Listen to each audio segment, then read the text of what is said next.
Good Monday. This is Jay Brew, co-chairman of Seifried Brew. What we wanted to do today is talk about the state of lending out there. This is, of course, a topic that bankers are talking about in terms of overall loan growth. Looking at last year, for instance, our national benchmark of all community banks between 100 million to 5 billion had anemic growth in their loan portfolios of about 1.43%. And as banks are found in the first quarter struggling in order just to keep up with the cash flow running off of the loan portfolios. Looking at pipelines that really are not where they should be based upon the recovery in the economy. At least what we've talked about in past sessions is that we feel that the economy is definitely going to pick up in here, and with that in mind, it should also increase the loan pipelines. But then the thing that we're hearing out there is that a lot of the players that have been sidelined because of having loan issues, that they're suddenly coming in wanting to get volume. So the deals that a lot of us are hearing out there are really nosebleed type levels on these loans that really may not cover the overall risk in here. So we want to think back and we want to keep it in mind in terms of what happened, because I think that this type of way of thinking is sobering. To look at, this is for all banks in the country, not just community banks, but looking at the overall level of net charge-offs. And as we look back into history, these gray lines are different recessions in the past, along with the Great Recession right here. And as we can see, look at the level of net charge-offs in here, exceeding 2.5% of all loans. An incredible number, especially when we look at it based upon the past. And one thing that I'll put as a sidelight is that look at how reserves in here headed down as we were moving through 2006. That one could argue versus the risk out there in terms of the type of spread you see between reserves and actual net charge-offs, is that the industry was very under-reserved going into this. And you can see the amount of reserves that were added all during the Great Recession.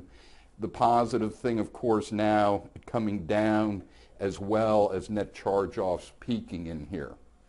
And we want to keep that in mind, because one of the things that we talked about with credit stress testing is going back to the 2010 period to 2011, looking at the actual net charge-off rates based upon the different loan types.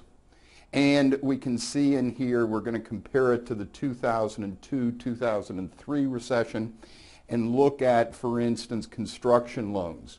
Net charge-offs of 0.15% versus 4.44% during the Great Recession. We can also look at, for instance, commercial real estate loans, where very little loss at 0.05, moving up to 1.16%, but still not up at the levels that you saw in construction loans. And interestingly enough, C&I loans back in 2002, 2003, 1.5%, actually being less this time around at 1.27%. So when we think of this and we look at the overall layout of the actual levels of net charge-offs in these different areas, we want to do it from the standpoint of let's not make the mistake again.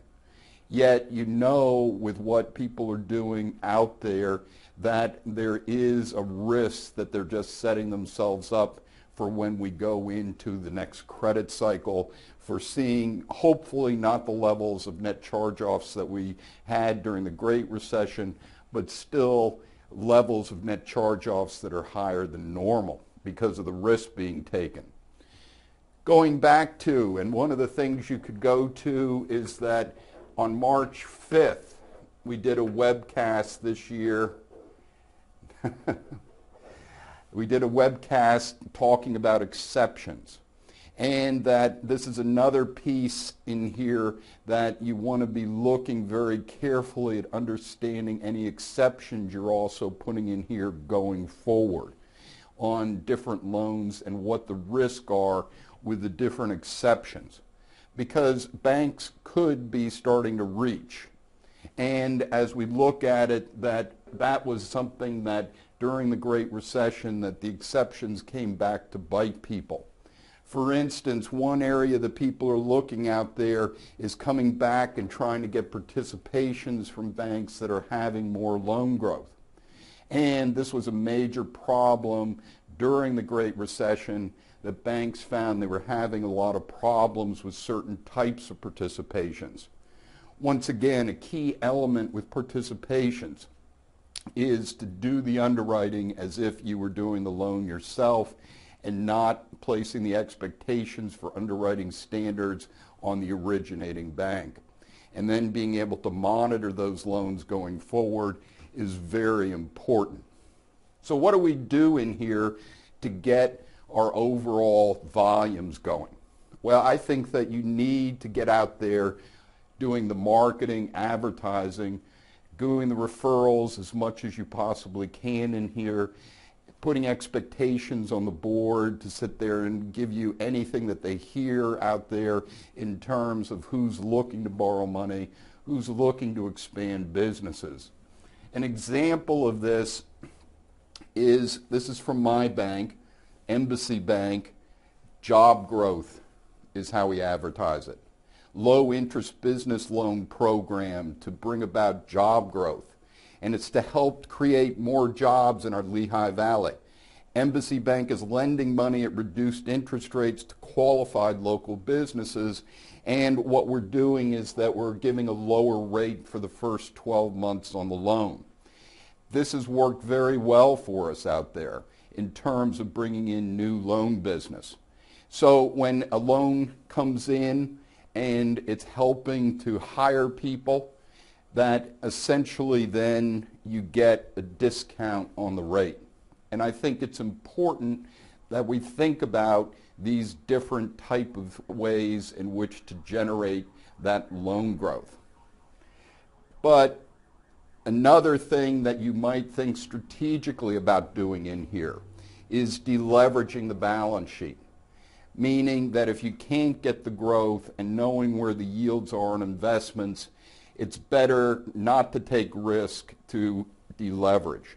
So you might want to consider that as a strategy for 2012 until we get this economy going at a fuller pace, so that you don't have to reach, you don't have to take that additional risk.